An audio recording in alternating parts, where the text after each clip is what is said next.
Hello दोस्तों, स्वागत है आप सभी का आपके प्यारे यूट्यूब चैनल एग्जाम तक वॉरियर्स पर। दोस्तों आज हम बात करेंगे एनबी स्पेशल। यहाँ पर बात करेंगे 11,000 प्लस जीके क्वेश्चंस की। जी हाँ साथियों, और आज स्टार्ट हम करेंगे आधुनिक भारत का इतिहास।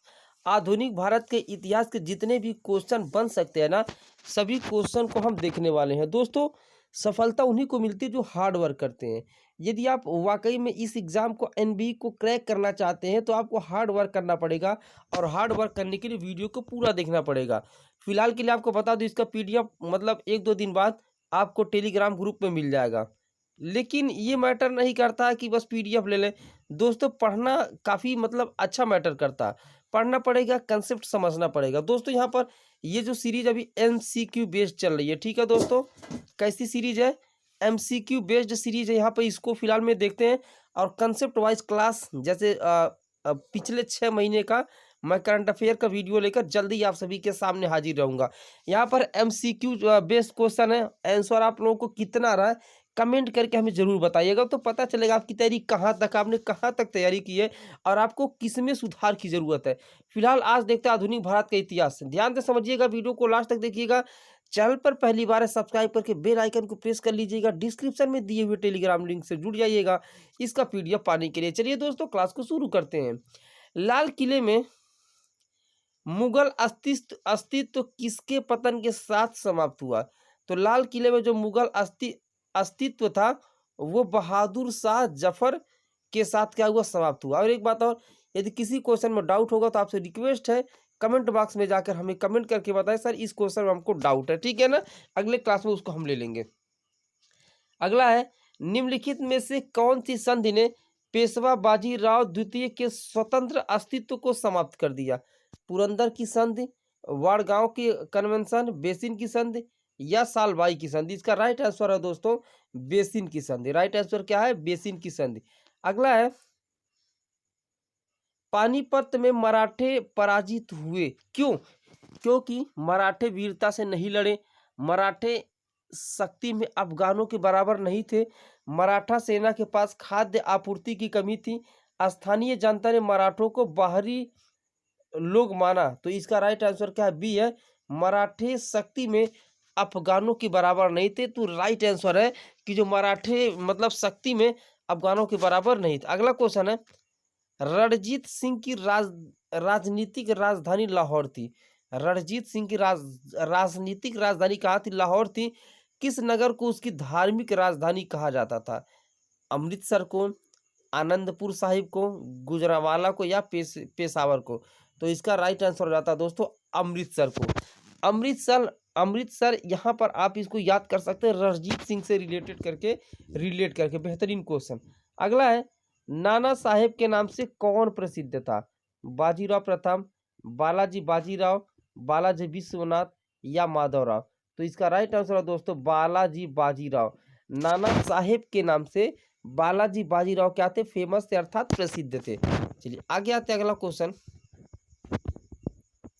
अगला है, किस गवर्नर जनरल ने रोपड़ में रणजीत सिंह का बड़े सम्मान के साथ स्वागत किया था? तो ये मिंटो प्रथम ने या विलियम बेंटिंग ने या हेस्टिंग ने या आकलन ने?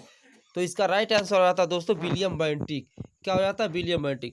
अगला है, बड़ा इमाम बाड़ा कहाँ पर स्थित है? देखिए यहाँ पर इमाम बाड़े की बात करते हैं। आगरा, लखनऊ, पटना, ये इमाम बाड़ा यहाँ पर जब क्वेश्चन आ जाए ना तो लखनऊ आप ट्रिक करके चले आइए। कहाँ पर दोस्तों? लखनऊ। तो बड़ा इमाम बाड़ा कहाँ पर स्थित है? लखनऊ में।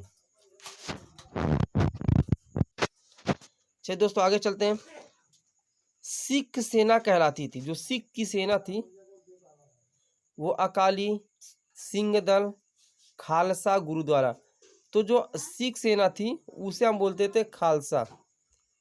सिख सेना कहलाती थी खालसा। अगला है, बहादुर शाह था। बहादुर शाह क्या था? अंतिम लोधी शासक था, शेर शाह सूरी का उत्तराधिकारी था, अंतिम मुगल शासक था या मराठा शासक शिवाजी का उत्तराधिकारी था? कमेंट करके हमें जरूर दोस्तों जितना भी आंसर आ रहा है कमेंट में हमें आंसर जरूर दीजिएगा। तो बहादुर शाह दोस्तों था यहाँ पे अंतिम मुगल शासक। जो बहादुर शाह था वह अंतिम मुगल शासक था, ठीक है दोस्तों। अगला है, अंग्रेजों ने भारत में अपनी पहली फैक्ट्री कहाँ स्थापित की थी? बहुत बार एग्जाम में पूछा जा चुका है। बम्बई, सूरत, सुतनती या फिर मद्रास। तो इसका राइट आंसर आता है दोस्तों सूरत में। अंग्रेजों ने भारत में जो अपनी पहली फैक्ट्री स्थापित की थी वो स्थापित की थी सूरत में। कहाँ पर दोस्तों? सूरत में। अगला क्वेश्चन, निम्नलिखित में से किस घटना ने ब्रिटिश इंडिया कंपनी को बंगाल सूबे का वास्तविक स्वामी बनाया? बक्सर की लड़ाई में, प्लासी की युद्ध में, फुरख्सियार के फरमान में या इब्राहिम खान के फरमान में? तो इसका राइट आंसर होता है दोस्तों, यहाँ पर देखिए इसका राइट आंसर हम बात करते हैं तो इसका राइट आंसर है ए, यानी कि बक्सर की लड़ाई में। अगला क्वेश्चन है, अंग्रेजों ने निम्नलिखित स्थानों पर जिस क्रम में अपने व्यापार केंद्र स्थापित किए उनका सही कालानुक्रम, यानी कि अंग्रेज ने क्या किया था? अंग्रेजों ने अपने व्यापार केंद्र स्थापित किए थे तो उनका जो राइट कालानुक्रम है वो क्या है दोस्तों? यहाँ पर बात करेंगे तो इसका राइट आंसर होता है सी। सबसे पहला यहाँ पर देखना सूरत में स्थापित किए थे ना सबसे पहला, तो सूरत पे हम टिक लगा कर चले जाएंगे। अब देखिए बाकी ये दो ऑप्शन तो ऑलरेडी आपका यहाँ कलकत्ता बम्बई तो एलिमिनेट हो गया, बचा सूरत और मद्रास। देखिए काफी बेहतरीन क्वेश्चन है, पहले सूरत मद्रास फिर बम्बई फिर कलकत्ता कोलकाता, ठीक है ना। अगला क्वेश्चन, निम्नलिखित में से कौन सी भारत में फ्रेंच बस्ती नहीं है? पांडिचेरी, माहे, गोवा और यहाँ पर है चंदेर नगर। तो इसका राइट आंसर होता है साथियों गोवा, यानी कि फ्रेंच बस्ती का है गोवा। अगला क्वेश्चन, पूर्व में पुर्तगालियों का पहला वायसराय कौन था? अल्बुकर्क था, जोआ डी क्रेस्टो था, फ्रांसिस्को डी ओलोडिया था या नूनाडू कुन्ना था? तो यहाँ पे इसका राइट आंसर आता है सी। पूर्व में पुर्तगालियों का पहला वायसराय कौन था? फ्रांसिस्को डी अल्मोडिया था, अल्मेडिया। अगला क्वेश्चन, भारत में सबसे पहले आने वाले और सबसे बाद में जाने वाले कौन थे? यानी कि कौन थे जो सबसे पहले आए थे और बाद में गए थे? तो दोस्तों पुर्तगाली थे या फ्रांसीसी थे या अंग्रेज थे या फिर डच थे? तो इसका राइट आंसर हो जाता है दोस्तों पुर्तगाली। तो भारत में सबसे पहले कौन आए थे? पुर्तगाली, और सबसे बाद में जाने वाले भी पुर्तगाली ही थे। चलिए अगला क्वेश्चन, भारत के लिए समुद्री मार्ग की खोज का श्रेय किसे जाता है? फ्रांसीसियों को, डच को, पुर्तगालियों को या फिर अंग्रेजों को? तो यहाँ पर देखिएगा भारत के लिए समुद्री मार्ग की खोज का श्रेय जाता है दोस्तों पुर्तगालियों को। अभी आपने यहाँ पर इससे पहले क्वेश्चन पढ़ा कि पुर्तगाली क्या थे? भारत में सबसे पहले आए भी थे और सबसे अंतिम में गए थे। यह क्वेश्चन भी याद रखिएगा। अगला क्वेश्चन, भारत में प्रमुख फ्रांसीसी बस्ती बताइए। गोवा, पांडिचेरी, दमन या फिर कोचीन? तो इसका राइट आंसर आता है दोस्तों Pondicherry, option B, B for Bombay is right answer. आगे आते हैं, फ्रेंच ईस्ट इंडिया कंपनी का गठन कब हुआ था? जी हाँ दोस्तों, फ्रेंच ईस्ट इंडिया कंपनी का गठन कब हुआ? 1960 में, 1620 में, 1664 में या 1604 में? तो फ्रेंच इंडिया ईस्ट का गठन जो हुआ था वो हुआ था यहाँ पर 1664 में। ऑप्शन नंबर सी के साथ जाते हैं। अगला, निम्न में से कौन सा भारत आने वाला पहला अंग्रेज जहाज है? एलिजाबेथ, बंगाल, रेड ड्रैगन या मेफ्लावर? तो यहाँ पे जो राइट आंसर हो जाता है रेड ड्रैगन है। कौन सा दोस्तों भारत आने वाला पहला अंग्रेज जहाज? रेड ड्रैगन है। अगला क्वेश्चन, किस राजा के प्रदेश में पुर्तगालियों ने भारत भूमि पर अपने प्रथम दुर्ग का निर्माण किया? तो इसका आंसर आप देख चुके होंगे, इसका राइट आंसर है कोचीन। राइट आंसर क्या है दोस्तों? कोचीन। आगे अगला क्वेश्चन है, अंग्रेजों द्वारा स्थापित प्रथम व्यापार केंद्र कौन सा था? ध्यान से चीजों को समझिएगा। अंग्रेजों द्वारा स्थापित प्रथम जो व्यापार केंद्र था ना वो यहाँ पर सूरत था। कौन सा यहाँ पर कौन सा सिटी दोस्तों? सूरत था। अगला, निम्न में से कौन सा स्थान भारत में पुर्तगालियों का मुख्यालय था? तो पुर्तगालियों का जो मुख्यालय था दोस्तों वो था जी फॉर गोवा। कहाँ पर दोस्तों? गोवा। अगला क्वेश्चन, निम्नलिखित में वह पुर्तगाली कौन था जिसने गोवा पर अधिकार किया था? Francisco day Almeida, Alfonso, Vasco D gamma, Robert day Navali? तो इसका राइट आंसर है अल्फोंसो डे अल्बुकर्क। कौन थे दोस्तों? Alfonso day Albuquerque. आगे आते हैं,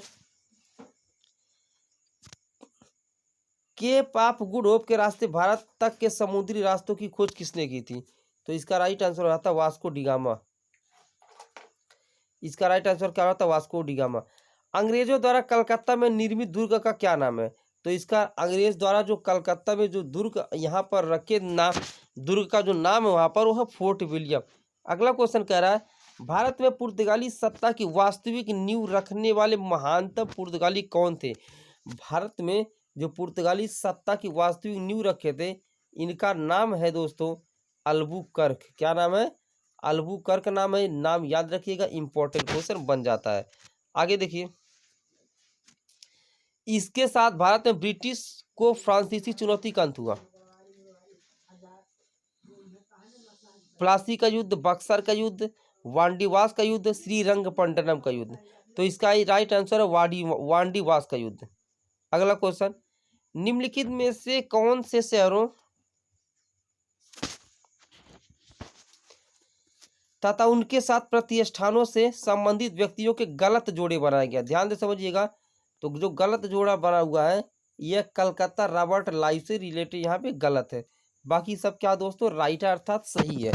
आगे आते हैं, अगला क्वेश्चन, अंग्रेज शासक चार्ल्स द्वितीय को किसकी राजकुमारी से विवाह करने के लिए बंबई दहेज में दिया गया था। तो बेहतरीन क्वेश्चन।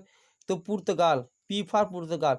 पुर्तगाल से क्वेश्चन बहुत अधिक मात्रा में दोस्तों यहाँ पर पूछे जा रहे हैं, तो निश्चित रूप से आपके लिए काफी इंपॉर्टेंट यहाँ पर होने वाला है। अगला है,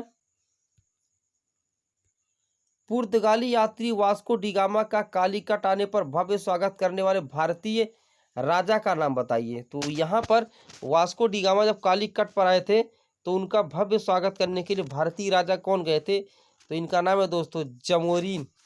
नाम याद रखिएगा, कौन सा नाम था, जमोरिन। अगला, भारत में डच का सबसे प्रारंभिक उपनिवेश कहाँ था। ध्यान से समझिएगा। जो डच थे ना, तो उनका प्रारंभिक उपनिवेश कहाँ था। मसूलीपट्टनम में था, पुलिकट में था, सूरत या अहमदाबाद। तो इसका राइट आंसर आता है दोस्तों पुलिकट। क्या हो जाता है, पुलिकट। चलिए दोस्तों, अभी के लिए इतना ही रखते हैं, मिलते हैं नेक्स्ट वीडियो में। तब तक के लिए जय हिंद, वंदे मातरम। फिर नए सेशन के साथ।